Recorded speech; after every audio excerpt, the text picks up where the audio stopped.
eva siddha atma priyoto bhagavan anantaha tam nirvrito niyarato bhajate samsara hetu paramascha yatra.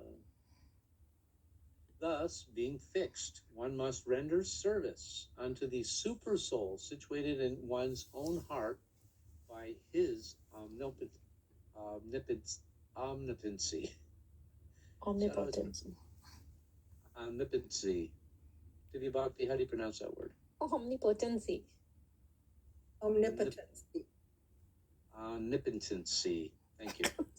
Because he is the almighty personality of Godhead, eternal and unlimited, he is the ultimate goal of life. And by worshiping him, one can end the cause of the conditioned state of existence. I'm going to read the translation again. Thus, being fixed, one must render service unto the super soul situated in one's own heart by his omnipotency. Because he is the almighty personality of Godhead, eternal and unlimited, he is the ultimate goal of life. And by worshiping him, one can end the cause of a conditioned state of existence. Report. As confirmed in Bhagavad Gita 1861, the Supreme Personality of Godhead, Sri Krishna, is the all-pervading, omnipresent Supersoul. Therefore, one who is a yogi can worship only him, because he is the substance and not illusion. Every living creature is engaging in the service of something else. A living being's constitutional position is to render service. But in the atmosphere of Maya or illusion, or the conditioned state of existence, the conditioned soul seeks the service of illusion. The conditioned soul works in the service of his temporary body, bodily relatives like the wife and children, and the necessary paraphernalia for maintaining the body and bodily relations, such as the house, land, wealth, society, and country. But he does not know that all such renderings of service are totally illusory. Thank you. Rani Subhadra, please. As we have discussed many times before, this material world is itself an illusion, like a mirage in the desert. In the desert, there is an illusion of water, and the foolish animals become entrapped by such an illusion and run after water in the desert, although there is no water at all. But because there is no water in the desert, one does not conclude that there is no water at all. The intelligent person knows well that there is certainly water in the seas and oceans, but such vast reservoirs of water are far away from the desert. One should therefore search for water in the vicinity of seas and oceans, and not in the desert. Every one of us is searching after real happiness in life, namely eternal life, eternal or unlimited knowledge of unending blissful life. But foolish people who have no knowledge of the substance search after the reality of life in the illusion. This material. Usha, please. Mataji, I actually lost it somewhere. Okay. Somebody else continue. Kathleen.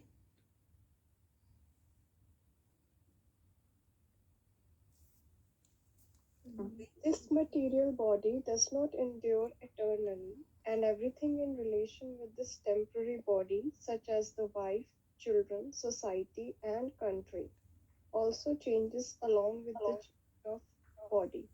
This is called samsara, or repetition of birth, death, old age, and disease.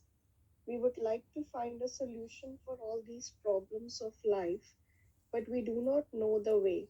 Herein, it is suggested that anyone who wants to make an end to these miseries of life, namely repetition of birth, death, disease, and old age, must take to this process of worshipping the Supreme Lord and not others, as it is also ultimately suggested in the Bhagavad Gita 18.65.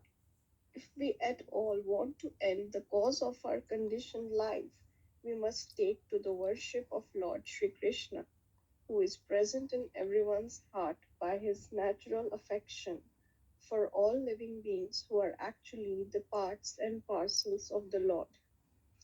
In Bhagavad Gita 18.61, the baby in the lap of his mother is naturally attached to the mother, and the mother is attached to the child. But when the child grows Thank you. up and Thank you. Sorry. Usha, do you know the place now? Yes, Mataji.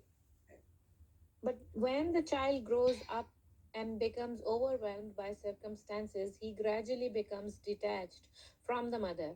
Although the mother always expects some sort of service from the grown up child and is equally affectionate towards her child, even though the child is forgetful.